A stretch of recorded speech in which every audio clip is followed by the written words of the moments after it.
여러분 안녕하십니까? 3월 27일 금요일 넘치는 우리 교회 매일 묵상 시작하도록 하겠습니다. 오늘 본문 말씀은 요한복음 17장 1절부터 16절까지 말씀입니다. 여러 번 말씀드렸다시피 예수님께서 제자들을 향해서 마지막으로 설교해 주신 것은 14, 15, 16장이라고 했고요. 17장에 오면 예수님께서 기도를 하십니다. 근데 우리는 그 기도를 뭐라고 부르냐면 대제사장적인 기도라고 부릅니다.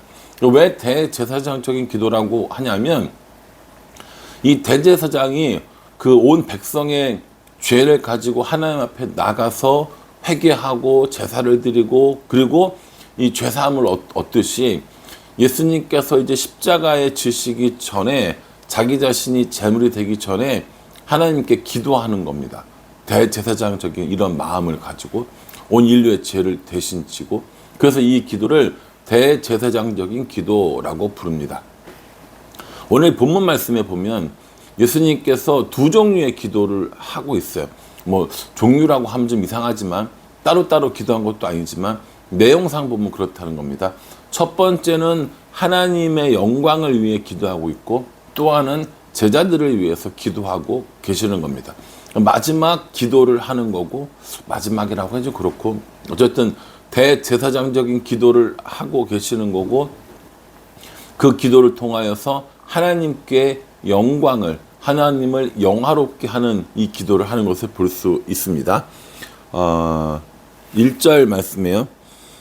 예수께서 이 말씀을 하시고 눈을 들어 하늘을 우러러 이르시되 아버지여 때가 이르렀사오니 아들을 영화롭게 하사 아들로 아버지를 영화롭게 하게 하옵소서 이렇게 얘기합니다. 아버지여 때가 이르렀사오니 무슨 때입니까? 십자가에 이제 달리실 못 박히실 때가 가까웠다라는 겁니다. 이 십자가에 못 박히실 때가 가까웠는데 이 십자가에 못 박히는 건 고난이고 고통이고 괴로움이고 예 맞습니다. 그렇긴 한데 그 십자가를 통해서 아들이 영화롭게 하시고 또 아들로 하여금 아버지를 영화롭게 하는 그 일이 되어진다는 겁니다. 십자가를 통해서 우리들이 죄사함을 얻게 되고 또 하나님께로 나아가는 길이 열리기 때문에 예수님의 그 십자가는 예수님을 영화롭게 하는 거고 예수님을 통하여서 하나님을 영화롭게 하는 그 일이다 이렇게 얘기합니다. 예수님께서 이 땅에 오셔서 십자가에 못 박힘으로 우리는 어떻게 되느냐? 이전에 아버지께서 아들에게 주신 모든 사람에게 영생을 주게 하시려고 만민을 다스리는 권세를 아들에게 주셨음이로다 라고 합니다. 만민을 다스리는 권세를 십자가를 통해서 얻게 되고 그렇게 하시는 이유는 모든 사람들에게 영생을 주게 하기 위해서다 라고 얘기합니다. 예수님의 십자가를 통해서 예수님이 권세를 받았고 그 권세를 통하여서 모든 사람들에게 영생을 주는 그 영생을 누리게 됐다라는 거죠. 그래서 예수님께서 그 영생이 뭔가를 설명해 주십니다. 3절에요. 영생은 그 유일하신 참 하나님과 그가 보내신 자 예수 그리스도를 아는 것입니다. 이렇게 말씀하시는 거죠. 영생이 뭐라고요? 영생은 영원히 사는 것. 영원히 사는 것이라고 얘기하니까는 죽지 않는다 생각하는데 우린 다 죽잖아요. 그러니까는 어떻게 해요? 일단 죽은 다음에 천국에서 영원히 산다. 이걸 영생이라고 생각하거든요. 저는 잘못된 개념이라고 생각합니다. 영생은 유일하신 참 하나님과 그가 보내신 자 예수 그리스도를 아는 것이라고 얘기했단 말이에요. 안다라는 건 지식적으로 아는 것이 아니라 경험적으로 아는 겁니다. 내가 살아가면서 예수님을 그리고 하나님을 점점 더 경험적으로 알아가는 과정, 그게 영생이라는 거예요. 안 죽는 게 아닙니다. 영원한 삶이 아니라 하나님을 예수님을 그렇게 알아가는 그 삶과 과정, 그게 뭐라는 거예요? 그 영생이라는 거죠. 그래서 사람들에게 영생을 주시려고 다시 말해서 하나님을 알고 예수님을 알아갈 수 있도록 하기 위해서 예수님께서 이렇게 십자가를 지신다는 거예요. 그래서 예수님께서 십자가를 지시는 이 일은 예수님이 영화로워지는 일이고 또 그로 인해서 하나님이 영화롭게 되는 일이다 라고 말씀하셨어요. 고통스러운 길이지만 영광을 위해서라면 이 길을 가시겠다라고 결단하시는 예수님이라는 거죠. 근데 이제 문제는 뭐냐면 제자들이 있는 거예요. 이 제자들을 위해서 기도하는데 6절에요. 세상 중에 내게 주신 사람들에게 내가 아버지의 이름을 나타내었나이다.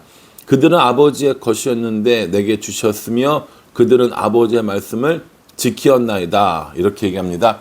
세상에서 내게 주신 사람들 이렇게 얘기합니다. 제자들도 포함될 거고요. 예수님을 따르던 사람들도 포함될 거고요.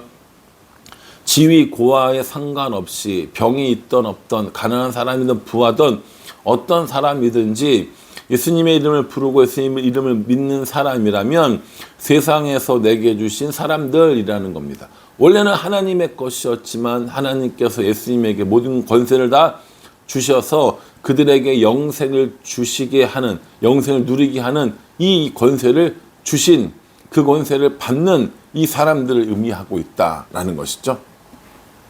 그래서 세상에서 내게 주신 사람들을 위해서 기도합니다. 8절에요.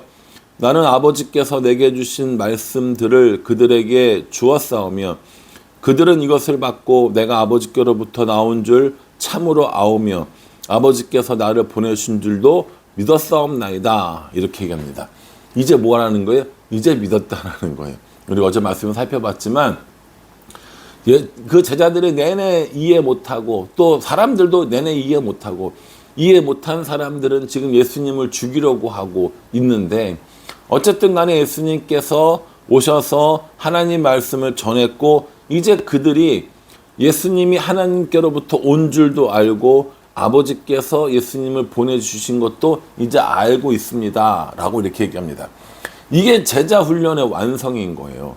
예수님이 누구신지, 예수님이 세상의 구원자이신지, 예수님이 하나님의 아들이심을 알고 우리가 예수님 믿고 영생을 누린다는 사실을 아는 것, 이게 제자 훈련의 완성이었던 겁니다. 그래서 예수님께서 이제 하나님께 보고하듯이 하나님 말씀을 들었고 하나님을 나를 믿었고 또 나를 보내신 하나님을 믿게 되었습니다.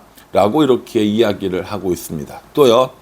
11절에 나는 세상에 더 있지 아니하오나 그들은 세상에 있사옵고 나는 아버지께로 가옵나니 거룩하신 아버지여 내게 주신 아버지의 이름으로 그들을 보전하사 우리와 같이 그들도 하나가 되게 하옵소서 이렇게 말씀하십니다. 보전해 달라는 거예요. 그렇죠? 이제 앞으로 많은 환난과 핍박이 있을 터이니까 하나님께서 그들을 보존해 달라는 겁니다. 그들의 살 길을 인도해 주시고 그들이 무엇을 하든지 능력을 주시고 이게 다 보전이란 말이에요. 그러니까 보전을 이야기하는 거예요. 하나님 그 세상에서 내게 주신 사람들 나를 구주로 믿고 나를 따르는 그 사람들을 하나님께서 보존해 주세요 라고 말씀하시고 또 하나는 뭐라고 얘기하시냐면 우리와 같이 그들도 하나가 되게 하옵소서. 우리와 같이 그들도 우리는 누굽니까? 하나님과 예수님이라는 거예요. 그들은 누굽니까? 세상에서 주신 사람들이라는 거죠. 그러니까 하나님과 예수님이 하나이신 것처럼 우리도 서로 하나가 되고 우리 안에 예수님이 계시고 예수님이 우리 안에 계시고 예수님은 하나님 안에 계시고 그래 이게 뭡니까? 이게 하나님 안에서의 연합을 이루는 사건이 되어진다라는 겁니다. 예수님께서 이 하나님께 기도하면서 하나님의 영광을 위하여 기도하고 제자들의 보존을 위해서 또 우리 제자들과 함께 연합되기 위해서 기도하고 있다라는 것이죠. 또요 14절에 내가 아버지의 말씀을 그들에게 주었사오매 세상이 그들을 미워하였사오나 이는 내가 세상에 속하지 아니함과 같이 그들도 세상에 속하지 아니함으로 인함이니이다 라고 이렇게 말씀하십니다. 아버지의 말씀을 우리에게 주셨어요. 우리가 그 말씀을 따르는 거예요. 그래서 세상이 우리를 미워하는 겁니다. 세상이 우리를 미워하는 이유는 우리가 세상과 다른 삶을 살기 때문이죠. 우리가 세상의 가치를 따르지 않고 하나님을 믿는 그 믿음 안에서 그 말씀을 지키면서 살기 때문에 세상이 우리를 미워한다라는 거예요. 이렇게 세상이 우리를 미워하는 건 예수님을 세상이 미워해서 십자가에 못 박으려 했듯이 오늘 우리를 세상이 미워해서 우리에게 손해를 나게 하고 우리에게 불이익이 있게 하고 우리에게 환난과 핍박이 있게 한다라는 겁니다. 바꿔 이야기하면 우리가 예수님 때문에 받는 환난, 예수님 때문에 받는 핍박, 예수님 때문에 받는 손해와 허비, 이런 것들이 결국 우리가 예수님 안에서 살고 예수님을 따르는 사람이라는 증거가 되어진다라는 겁니다. 예수님께서는 내내 우리를 걱정해 주셨어요. 아이고, 저렇게 세상에서 박해 받으면 어려울 텐데, 힘들 텐데, 아플 텐데 이야기하면서 하나님께 보존해 달라고 기도하고 하나가 되게 해달라고 이야기하고 세상이 미워하지만 너무 어려워하지 않도록 해달라고 기도하고 내내 이 기도를 하고 해주셨는데, 그럼 생각해 봅시다. 우리는 지금 이 세상을 살면서 예수님 때문에 당하는 손해가 있습니까? 예수님 때문에 우리가 죽음을 당하는 일들은 이제 우리나라에서는 거의 없다고 봅니다. 아주 특정한 사건 외에는 그런 일들은 없어요. 예수님 때문에 당하는 불이익은 있을 수 있죠. 사업을 하든 장사를 하든 직장을 다니든 학교에 있든지 간에 우리가 예수님 믿는다는 것 때문에 조금 더 정직하게 살고 예수님 믿는다는 것 때문에 조금 더 올바르게 살려고 하고 조금 더 하나님의 자녀답게 살려고 한다면 분명히 우리에게 불이익이 있을 수 있습니다. 왜 저렇게 바보같이 해? 왜 저렇게 손해되게 해? 왜 저렇게 이익 없는 행동을 해? 이런 소리를 들을 수 있거든요. 그게 뭐라는 거예요?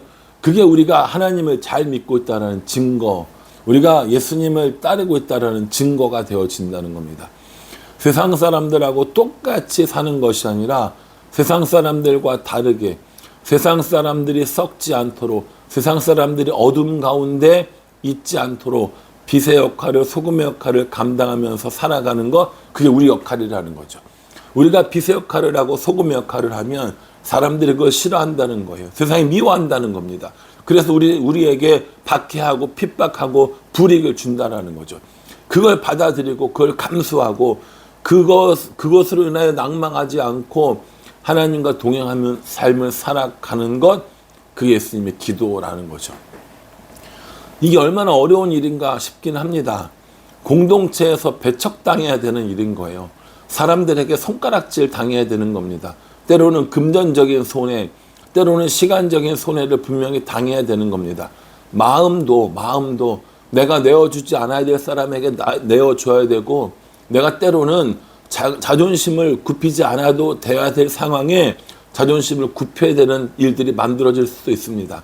그러나 예수님께서 그렇게 하는 것이 세상에 굴복하지 않는 것이고 하나님 말씀을 지키는 것이라고 말씀하고 계시는 겁니다. 그러니 우리는 오늘 예수님께서 우리 위해서 기도해 주신 것처럼 세상의 미움을 받더라도 예수님을 따르는 삶, 하나님과 연합하는 삶을 살아가는 우리가 되어지는 게 맞다라는 것이죠. 우리는 어떠한 삶을 살고 있는지 다시 한번 생각해 보게 됩니다. 나는 정말 예수님 때문에 고난당하고 나는 정말 예수님 때문에 손해보는 이 일들에 대해서 정말 즐거운 마음으로 얼마든지 그렇게 하겠다고 고백을 하고 있는지, 나의 고난과 세상의 나를 미워함을 통하여서 하나님께 영광 돌리고 있는지 우리 자신들을 생각해 보면서 내가 세상이 기뻐하는 사람 되는 것이 아니라 세상이 미워하는 사람 되고, 세상이 미워하더라도 하나님을 놓지 않고 예수님과 동행하는 사람이 되기로 결단하는 우리 모두가 되기를 주님의 이름으로 축복합니다. 기도하겠습니다. 하나님, 예수님께서 우리를 위해서 기도해 주십니다. 영생을 누리며 살라고 말씀해 주시고, 세상이 미워하더라도 예수님이 있으니까 걱정하지 말라고 이렇게 말씀해 주십니다. 그러니 이 땅에서 영생을 누리며 살게 하여 주시고, 세상이 우리를 미워한다 할지라도 우리는 예수님과 함께 하나님의 영광을 위해서 살아갈 수 있도록 은혜 베풀어 주시옵소서. 이러한 삶이 쉽지 않습니다. 이러한 삶이 너무 어렵습니다. 그러나 끝까지 하나님을 붙들고 예수님과 함께 나아가는 우리가 될 수 있도록 은혜 베풀어 주시옵소서. 예수님의 이름으로 기도합니다. 아멘. 이 말씀 기억하시면서요, 영생을 누리는 삶, 예수님과 동행하는 삶, 세상이 우리를 미워해도 부러지지 않는 삶을 살아가는 우리 모두가 되기를 간절한 마음으로 기도하겠습니다. 감사합니다.